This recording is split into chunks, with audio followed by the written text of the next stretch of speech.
Hello everybody, this is number 2 in the, don't yet know whether to call myself FPL Dog Whisperer. You can tell me in the comments, but it might be rubbish. So I'll just say number 2 in my current video series. First one went pretty well, I think. Very chuffed to get about 700 views on that. Uh-oh, someone's coming. This could be, I'm going to stop talking, try and get Oscar out of the way. Alright, sorry for that interruption. We survived that, didn't we, Oscar?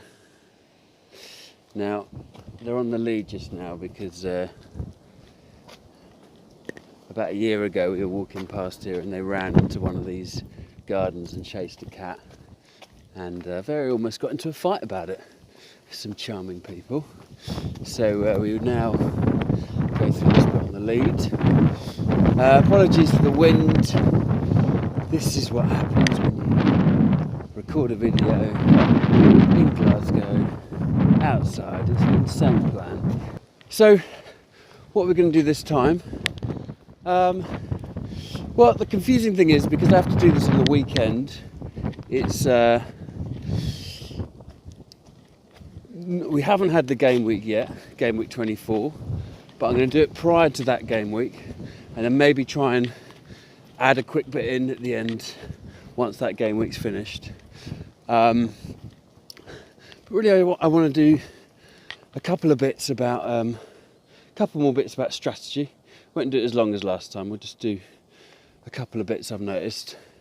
I'm going to try and keep this a little bit less profane because I've got my nephew appears in a segment of it, in spirit, not in body, but I might send him the link, so I'm going to try and keep this clean.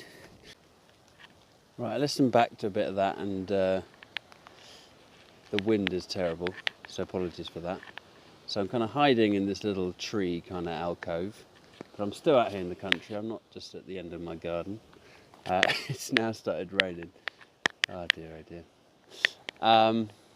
So, yeah, I'm just gonna crack on with a couple of bits. So my nephew Daniel is 13 years old.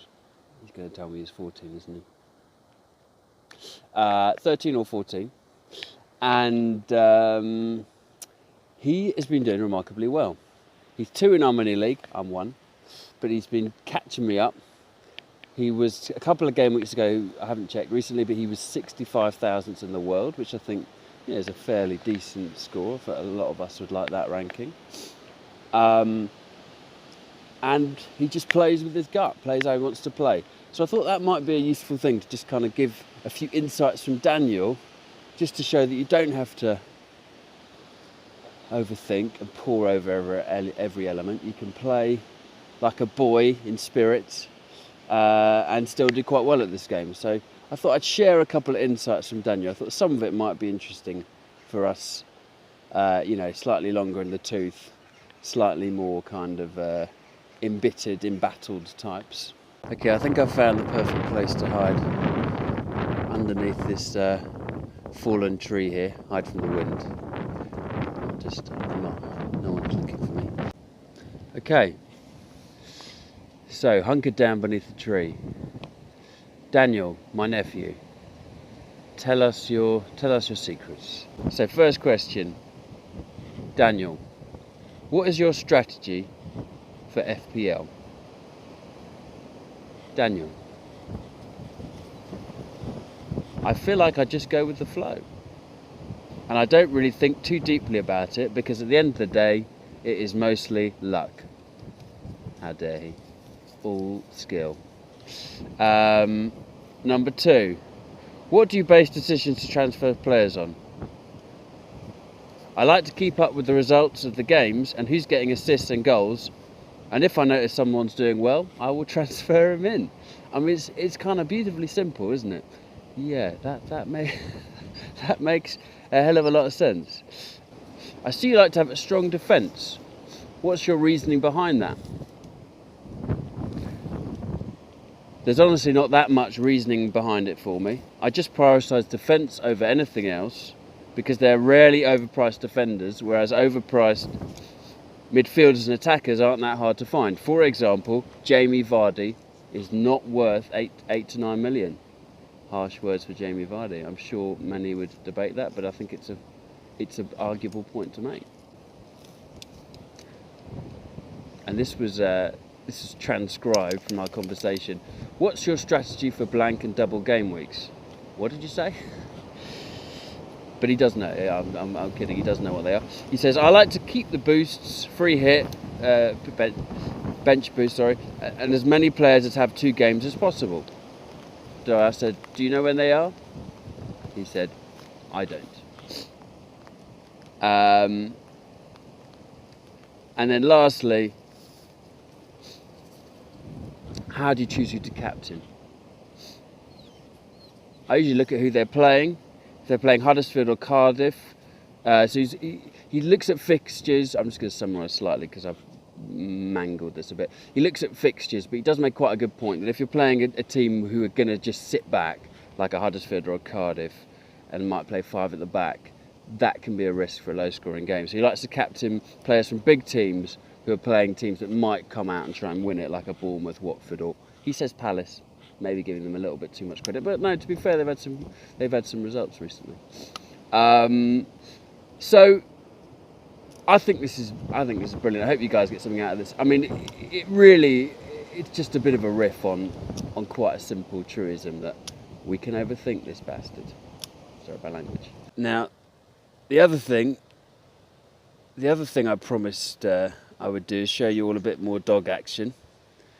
No exploitation of animals here. No kind of mistreatment of animals for likes. So I'm going to try a trick. This could go horribly wrong. Nelly, where are you? Oh, it's right behind me. Okay. Nelly, hop. Nelly, hop.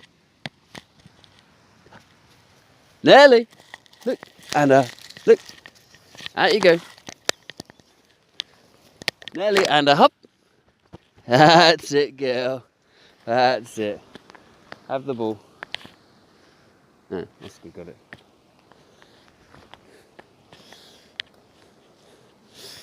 Right, that probably didn't work. Okay, so the next segment I wanted to do was just a little bit on bandwagon versus, I did a thread on this, and in that I think I called it bandwagon versus actual wagon, but I don't think that makes a lot of sense. We get into this every season. We jump on various bandwagons. Allow me to list a few. Snodgrass, Barkley, Martial kind of, although I don't think that, I think that's maybe a little harsh, and many others. And the famous example, as far as I'm concerned, was a couple of seasons ago. I picked Victor Anichebe, after he scored a brace. It was going to be a kind of Sunderland season-turning performance. Him and Defoe would boss the kind of the centre halves of the rest of the league. That was it. He scored that brace, and for the rest of the kind of 20 or 15 remaining games, he didn't score a single attacking return. And he absolutely killed me. So I thought I'd do a little thread on, I thought previously I'd do a thread, so I thought now I'd do a little segment on what I think you should watch out for to avoid the bandwagon train. And that's terrible mixing of metaphors there. I'm going to try and talk about this in reference to Jota, Jesus Christ, because to keep this a little bit current and relevant. As I said, I'm recording this before Game Week 24, but I might pop up from the future with some thoughts once that game week's over, because I don't think I'll release this till after 24. So, how do we avoid these bandwagons versus get on nice and early to someone that's going to go on an unbelievable run, which obviously is what we want. You know, we want to get to the template before it becomes a template. So case in point is Pogba. he's been on a run of 5 or 6 games that has now made him a template player that everyone's saying is a must-have. And after his first couple, you could arguably have said, well, here comes a bandwagon and I'm going to avoid. So is there any kind of thought process or science behind differentiating between that? Well, Pogba is a good case in point, because I think one thing that you should really take into consideration, if someone hasn't had the best form prior to their haul, is there a reason behind that? Now, Pogba, patently there was. Mourinho was a very blocking, insert Mourinho insults here. He was terrible for everyone, Pogba especially. Ole came in, freed everybody up. And so, a lot of people jumped on. Just so happened I jumped on Martial and Rashford, not Pogba, but I've reversed that now. Right, I'm just going to step out of this for a second because it's unbelievably rainy around here. My phone's about to get drowned. Okay, found a good spot to hide away from the elements. Seems as though someone might have had that idea before me. Bottle of Cobra there. This is one of the apparent hangouts of the Eaglesham youth. So Pogba, there was a clear reason and why suddenly that form was going to take an upsurge and actually become a consistent form template player. So looking at Jota, I'm going to try all pronunciations of his name on this. Apparently he's been put up front. So arguably, and he's just come back from an injury, so maybe he's kind of raring to go. So arguably there's a reason why we go, well, why didn't he score? He scored about, I think, 1 assist in the first 15 games or something. There's obvious concern here about whether or not he's he's a form player, or whether this is a bandwagon after his hat-trick against Leicester. And as I said, I'm going to jump in from the future here and see if I'm right or wrong in terms of whether I'm going to sit on the fence, let's be honest. Okay, so another one I'll mention on this is history. So Pogba is an example of someone that, did do well. He was the most expensive player in the world a season ago. So if that man has a dip and then suddenly starts scoring, it's arguable that, you jump on that person. I think with someone like Jota, you look at his form, he was the top player in the Championship last season. So, I think there's a big case there for saying, maybe that form could be coming. There's also a case, I did say I'm going to sit on the fence here for saying, why hasn't he done it the first half of the season? But, let's see. I think team is important. There it is. Look, with Pogba, that's a team of world-class players. So, when Ole came in, I think a lot of us jumped in early because we thought, if this suddenly bangs, it's going to bang. I think when you look at Jota, I would say that's kind of a borderline case, because Wolves are not the highest scoring team. They're not a top 6 team. I think, again, I'll put some of this up, I think there's something like 12th overall in terms of goals scored compared to 8th overall in actual league placement. So they're not necessarily the highest scoring team. Now look at my dogs. They're sat. Oh, disappeared now. Here we go. It's not fair, is it? We should be walking, not hiding in cubby holes. Let's go. Okay, well, yesterday got a bit rained off. You can see the difference today as I squint into the sun. So I'm just going to finish up what I was saying yesterday, give a bit of a summary. Basically, the reason why we might jump on a bandwagon is because we want to get on a template player, a template to be player as early as possible and maximise those points. But I would suggest, some of this is quite obvious, but that's what you get with this average FPL content. I would look at history of a player. Do they have historic form even if they haven't had it this season? Is it possible that they can find that form they've had previously. I'd look at team. Are they in a decent team? Don't have to be top 6, but are they a high scoring team, or is that player central to that team's ambitions? Like with Leicester, if they're scoring 9 times out of 10, Vardy's scoring. Right, sorry about that. Little backdrop for you fans of the countryside. Didn't get to do a lot of that yesterday. So yeah, the other thing I'd look at is, has something changed recently? Has something changed recently so there's a reason why this person has suddenly picked up form? Pogba being a great example. Oh yeah, shitness. Some people are just kind of crap. Don't let the crowd bully you into a Walcott or an Andy Carroll or Lukaku, bless him. Although he's coming back, good performance in the FA Cup. And the last one I'll mention, I didn't mention this one yesterday either, is eye test versus luck. I'm thinking people like Alonso. Now, obviously, a lot of us have been with him all season, but you take those first 4 games out of the equation, and he's not had a particularly remarkable season. And as a lot of people were mentioning, a lot of those first few assists and goals there was a fair bit of luck involved there. Same with someone like Shaqiri. Look, he's a decent player. Obviously, rotation's another mix, another thing to consider. But he scored 2 against Man U. People might have brought him in there, but those were 2 deflected goals. So it's something just to, I'm not saying he didn't earn those goals and earn the right to have those goals, but you just got to take some of that stuff into consideration. And he's not scored, I don't believe, since. I certainly know he played 90 minutes for the 5-0 decimation of Arsenal and didn't get a single attack in return. So yeah, I just think these are all things you can heed and just help you just to slightly hesitate over that transfer button. Right, I'm going to head off into the sunset with these 2. Come on, Oz, let's go. Good lad. No, he's hiding again. Oh, there she is. Looking very alert.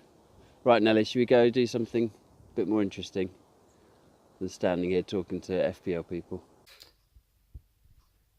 Not sure I'm going to get away with this one. Yeah, I'm afraid I'm inside now, but my dogs are in evidence. Here's one. So, could you not even be bothered to get up? That's harsh. So yeah, just thought I'd do a quick review of the game week. Yeah, a bit of a disappointing one. 43 points. Down to I jumped up to 17k yesterday, but I think now I'm going to be down to about 19k, drop of 1,000 places. Bit of a neutral one, but yeah, Salah blank. I don't imagine that's hurt me that much rank-wise, because I think that would be the case for a lot of people. Jimenez, Hall, King. Does anyone still have King? Don't know, maybe. Defence, we got another shit show. Digney, brought him in 2 game weeks ago for -3 overall. It's an absolute disaster. Wan-Bissaka, it's a kind of Newtonian law of relativity or something, that if he gets any points, he's 3rd sub. If I get him off the bench, it's 1 point. If I play him, it's 1 point. He is my bogey fucking player. I know everyone else loves him, but I just cannot get points out of the man. So he comes on for 1 point, thank you. Martial, another blank, missed 2 out. I've had him for 5, I think. Missed 2, blanked in the other 2. Maybe I've had him for 4. But fanfare, drum roll, dancing in the aisles, Richarlison scores. Thinking of celebrating by transferring him straight out, but chuffed to have shown that patience and finally got that 8 points. Yeah, I think. Oh yeah, the other one is I kind of did think about captaining Aubameyang. It's easy to say with hindsight. I think I was always going to stick with Salah. I wanted to stick with my guns and have a consistent captaincy choice, for 4 or 5 game weeks. I think that does even out overall rather than hopping back and forward. I talked about that in the earlier video. So I just have to say, you know, I stuck with my guns there, and that should even out over the season. Transfer wise, well, I've got quite a few fires, you know. 4 red flags, 5 if you include camera. Red and yellow flags. Keen to bring Son in. Tempted to do Son, Martial, Richarlison out for Son, and you know, maybe Brooks or something like that. You know, I'm not too fussed about the double game week. You know, it's Man City for Richarlison. He's had terrible form. Sometimes with plus someone scores, you kind of go, all right, they've given me, that's their kind of farewell present to me. So yeah, I might get rid of him, but you know, can have a little mull on that. But you know, not a terrible game week. We go again. Weekend is coming up soon. So, yeah, best of luck, everyone. Hope you did all right as well. Let's go over here.